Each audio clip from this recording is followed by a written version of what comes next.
Before I even start, I'm gonna preface this with the movies that I did not see. If Beale Street Could Talk, The Wife, Bohemian Rhapsody, The Favorite, We the Animals, which I have, so I don't know why I haven't watched it yet. Destroyer, the Spider-Man movie, the animated one. I don't know the full title. I tried to see it, it's not, whatever. Wreck-It Ralph, Break the Internet, Beautiful Boy, Mary Poppins, the new one, I don't know what the new one's, I just know Mary Poppins, Emily Blunt, Widows, Shoplifters, mid-90s, which I also have, why haven't I seen that yet? Suspiria, and Burning, and Green Book, and Mirai. Oh my god, it's so sad.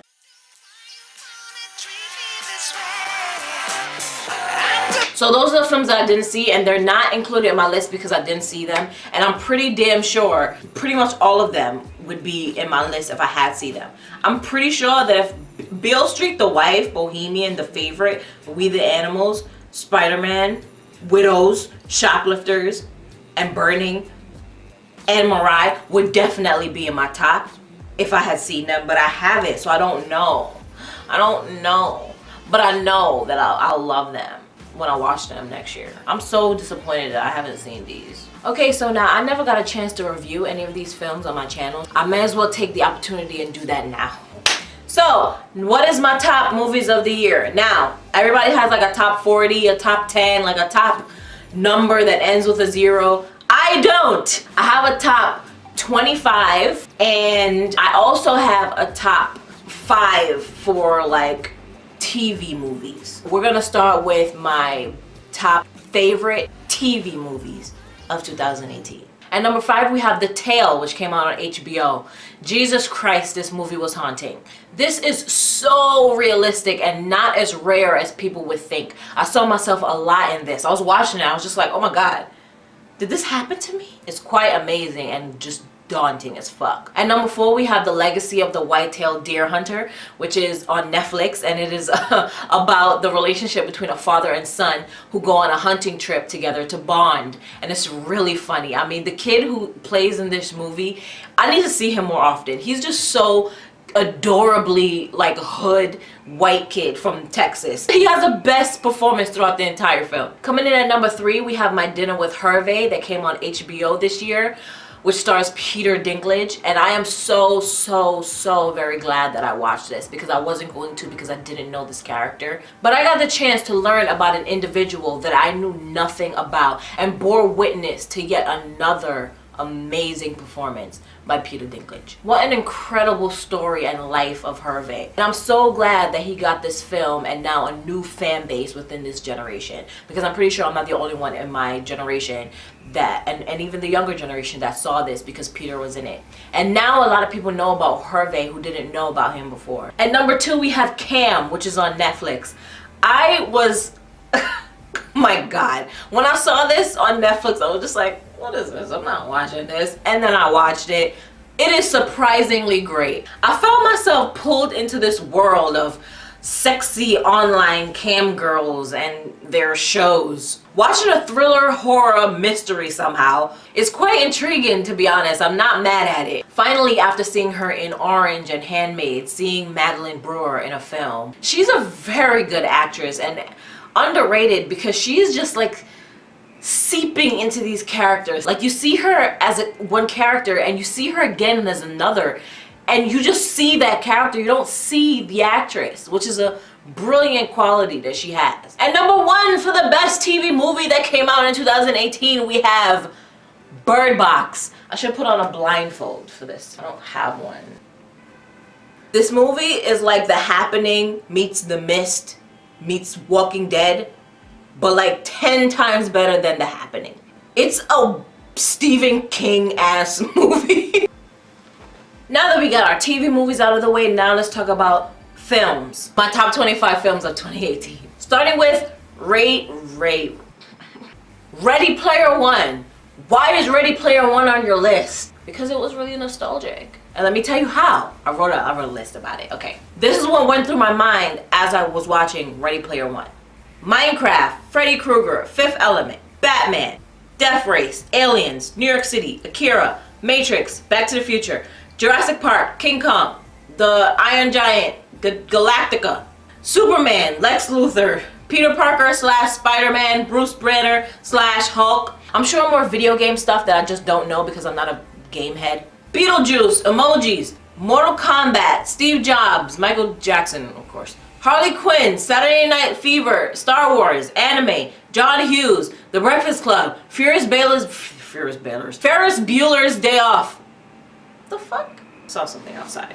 Fast Times at Ridgemont High, Animal House, Stephen King, The Shining, The Actual Overlook Hotel, Atari, It's a Wonderful Life, Chucky, Child's Play, The Mummy, Pokemon Go, Power Rangers, Godzilla. And I just want to say, Steven, I did not need to see the Iron Giant die in yet another film. Thanks though, Steven.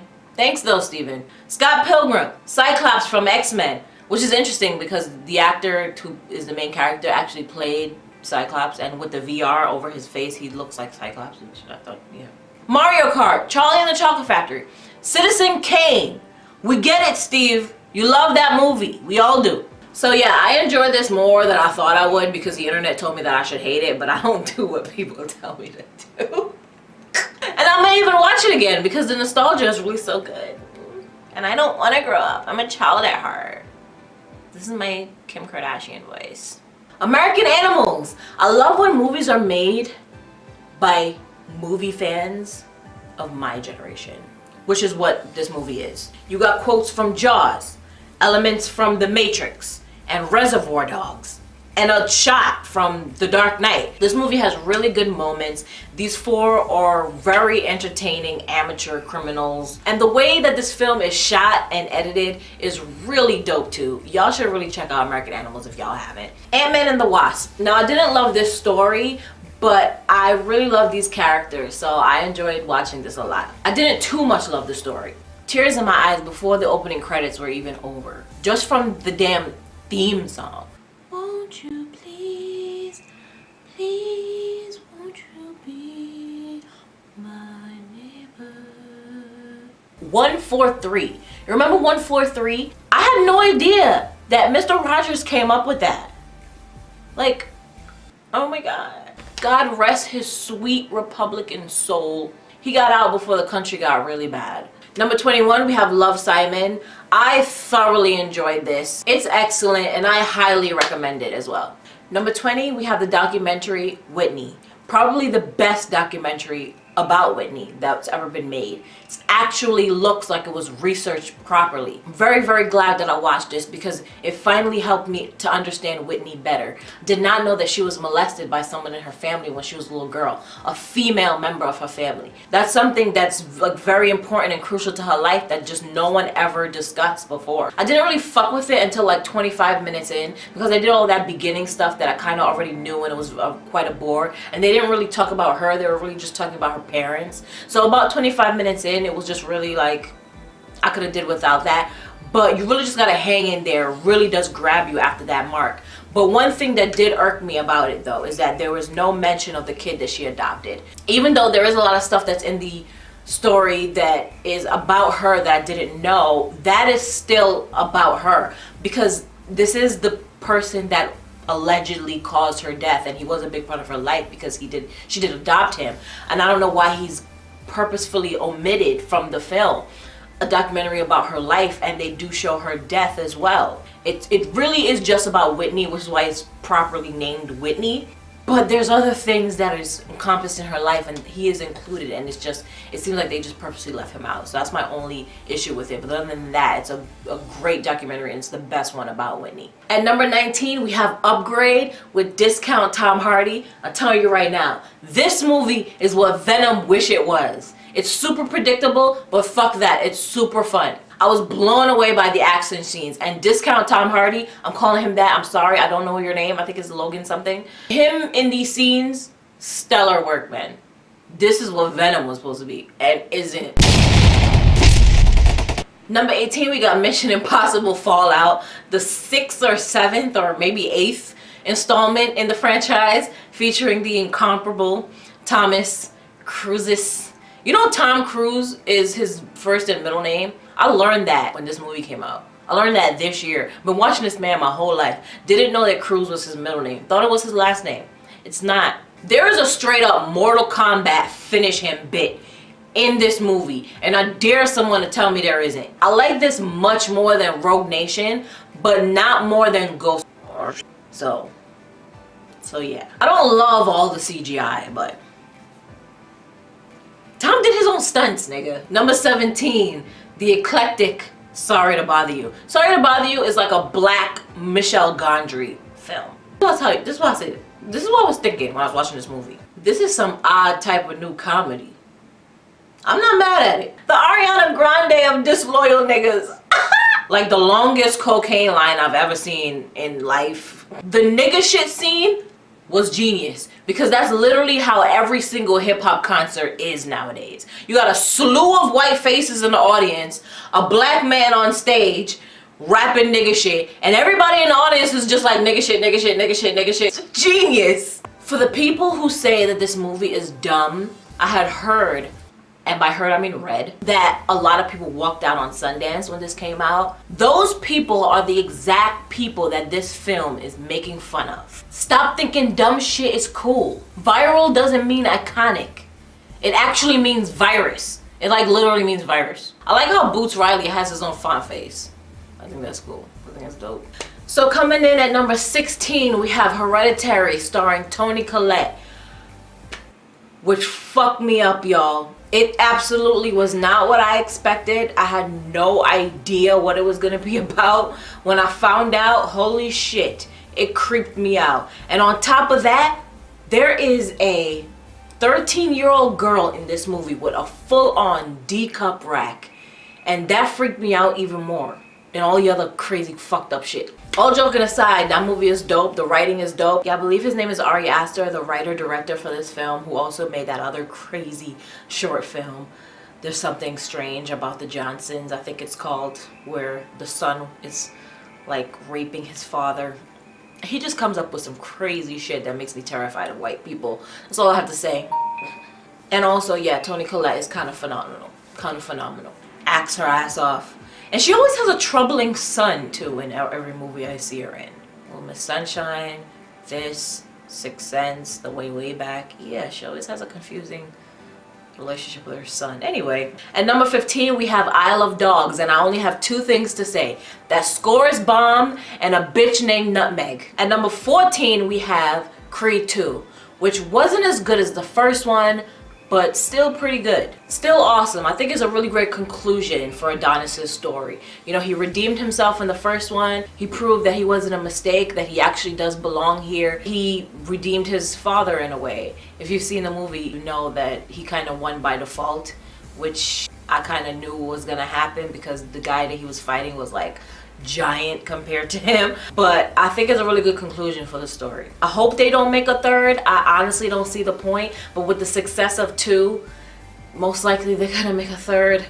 Even though I think Ryan's script was much better in the first film than in this one, I do still think that Stephen Cable Jr.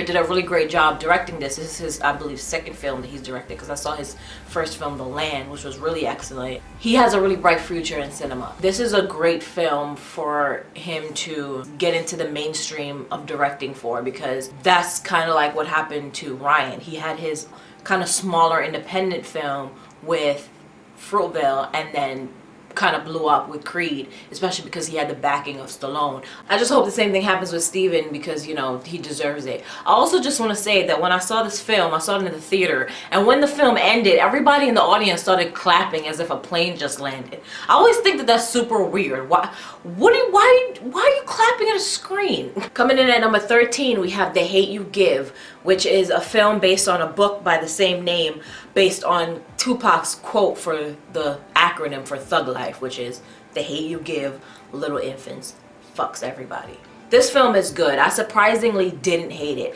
I just assumed that I would because the trailer was so shit. It just looked very low grade shit. But this is done actually very well. They got the point across, and I really hope that everyone gets to see it. At number 12, we have 8th Grade, and I only have one thing to say. I don't know where this movie gets off being so adorable and enjoyable. I don't know where it gets off. At number 11, we have Red Sparrow starring Jennifer Lawrence, walking, Jennifer Lawrence, staring, Jennifer Lawrence, naked. We have a lot of wide establishing shots, which is great.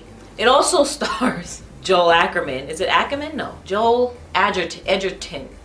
Joel Edgerton. Now this movie isn't at number 11 because Jennifer Lawrence is naked. I just want to come back to that because I know a lot of people were saying, oh, she's such a fearless actress. She just out here taking her clothes off and doing whatever it takes, you know, for whatever. Listen, she's a Weinstein baby. And taking your clothes off doesn't mean you're a great actress. Okay, Kate Winslet used to do that all the time.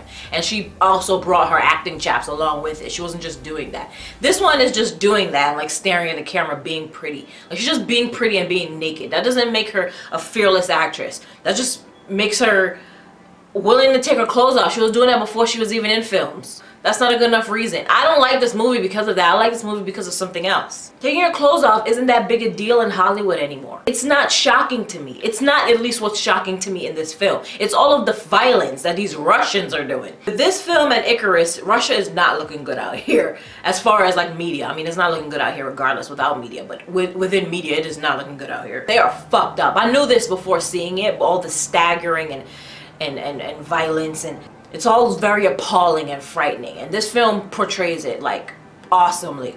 The direction of the film in that aspect is why this film is scored at number 11 for me. As far as Lawrence, I'm not floored by her performance.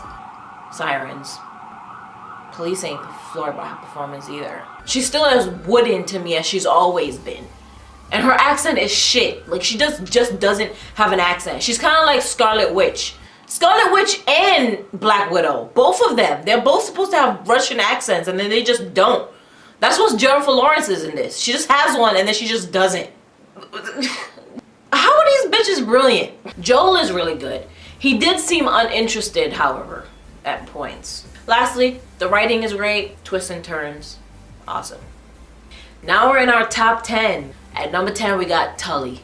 Yes, that's right, Tully. This film, I surprisingly teared up. I couldn't believe it. There's some real shit going on in this movie. You see shit from a different perspective that you wouldn't ever think of. It shows motherhood and just how draining it is. And how you can just end up in a hospital because you gave birth to someone. I mean, everyone should see this. Everyone. Because everyone either is a mother or has a mother. So, shit. At number 9, we got A Quiet Place.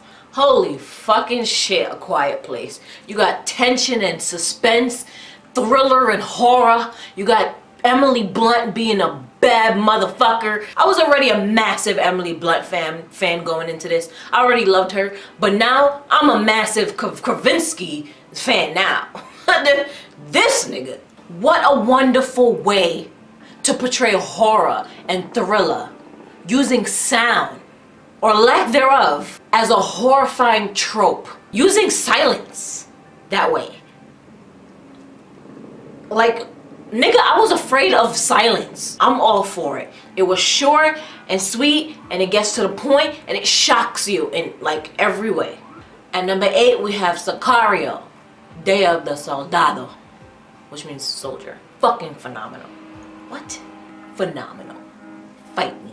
This movie had me on a Benicio binge. It has its slow parts, but my God, Benicio. He is so amazing. I welcome those slow parts just to watch him. Just to watch him.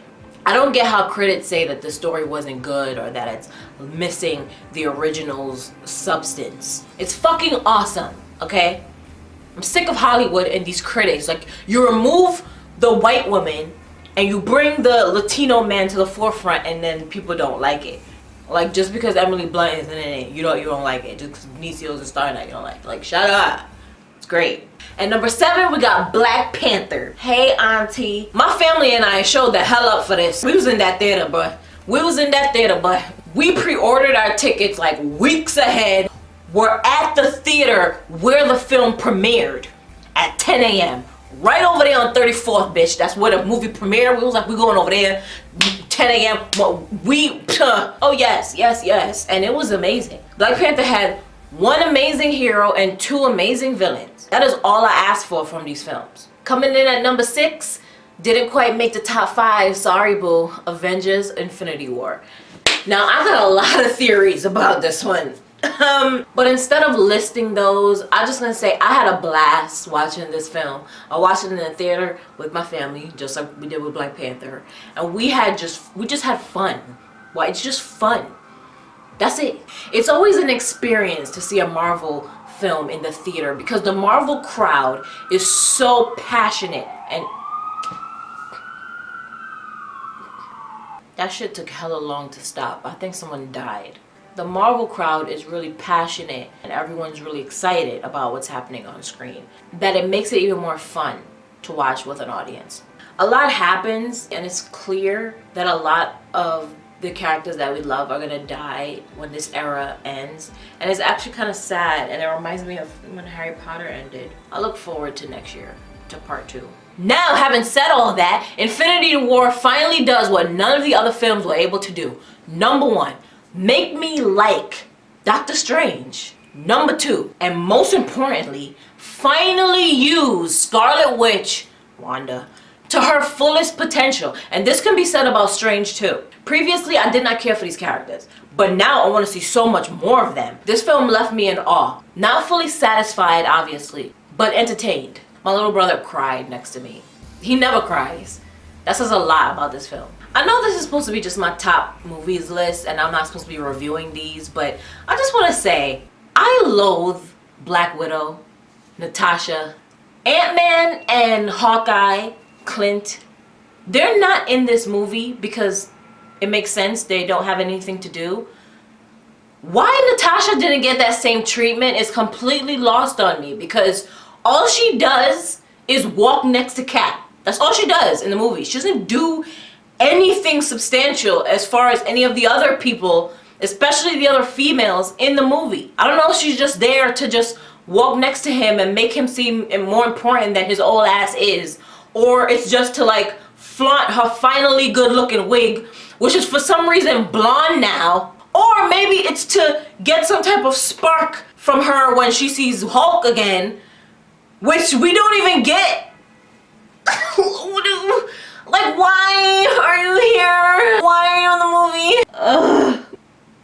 Okay, rant over. Lastly, the villain. Josh Brolin, Thanos, was great as the villain, which goes without saying. Josh Brolin is great. Finally, the Avengers got a villain that could kick their asses and kill them, which he did. So yeah, I was like sick of them always winning. So yeah, I'm gonna leave this on a cliffhanger just like the movie did. Number 5, my top 5 films of 2018 starts with Thickums, aka Incredibles 2. Thickums is, y'all know who Thickums is. I was so sad when this was over, but then I realized that I could just watch it again and again and again and again, and about 10 times in a row.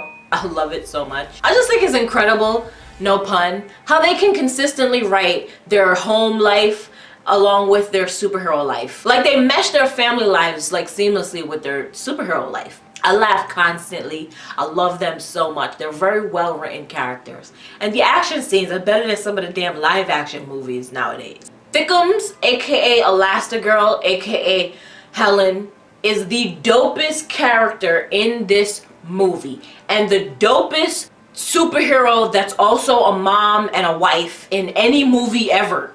And she's probably the only one. There you go, she's in a class on her own. The animation is just gorgeous. It just looks so goddamn precise and pristine and just, It's the best animated film of the year. Yeah, I was gonna say maybe Isle of Dogs, but no, it's Incredibles 2.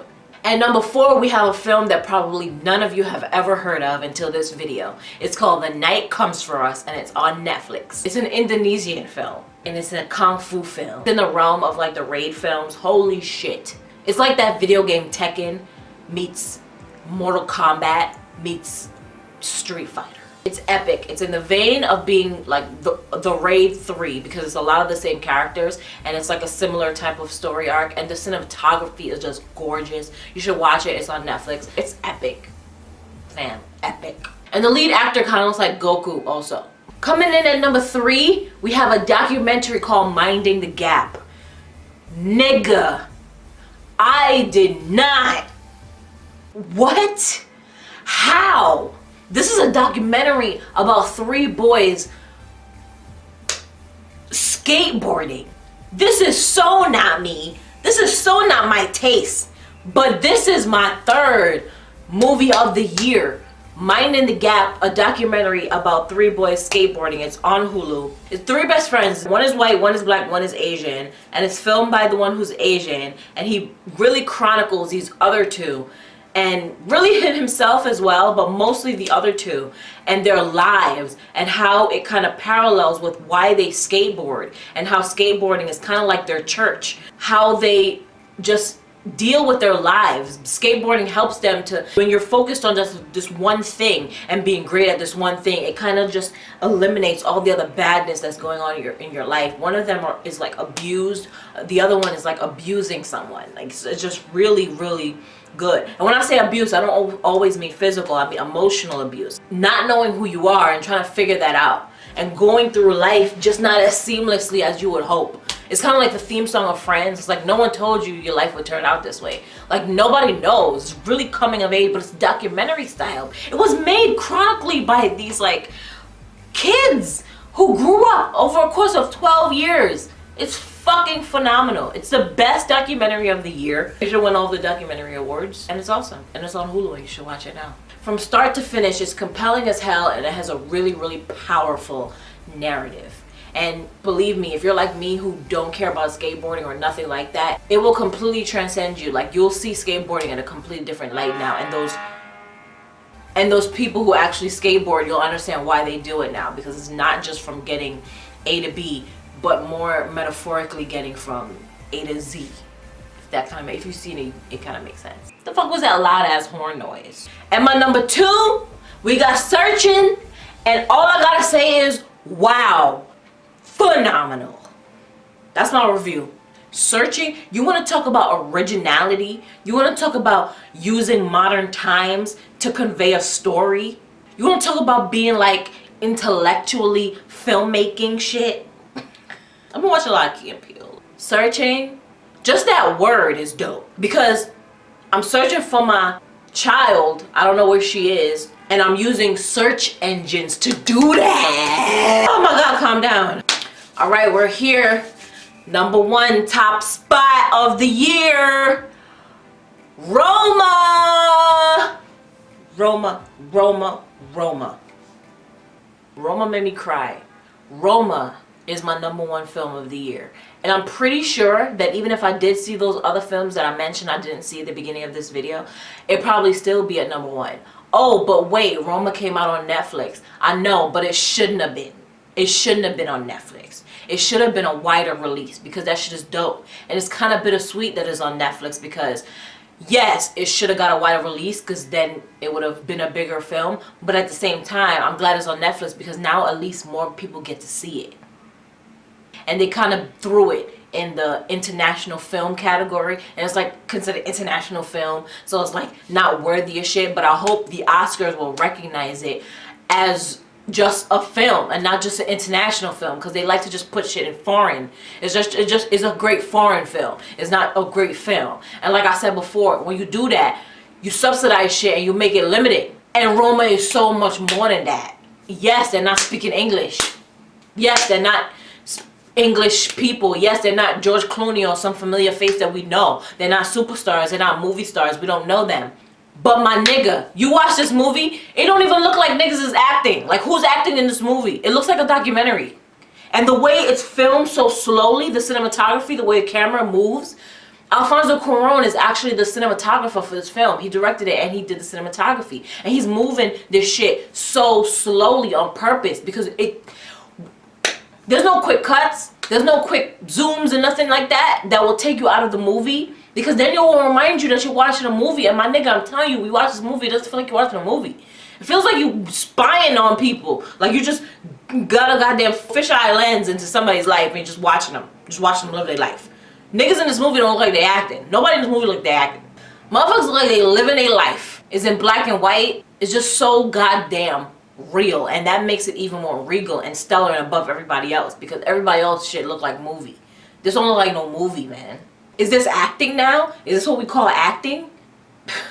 This is like what Minding the Gap is, except Minding the Gap ain't nobody acting. That's really their life. That's how Rome feels. This is what acting is now. Everybody needs to step their game up because ain't nobody on Roma level. I don't even know what Alfonso Cuarón is anymore. Like, what are you, guy? What are you? Y'all better give that man his respect come award season because Roma is the greatest film that I saw this year. And it's on goddamn Netflix. Netflix is king. I'll tell you right now. Netflix is king. That's it for this video. Let me know what you guys thought of my list in the comments below. As I said before, this is subjective. We're not supposed to agree. If we did, we would all look the same. And nobody looks like me. And nobody thinks like me. Yeah. Let me know what your top 25, 30, 10 films are for this year. And what you recommend I see. What you thought of this list. And share this with your friends. And thumbs it up if you like it. Yada, yada, yada. And I'll see you guys in the next video. Deuces, triple dub.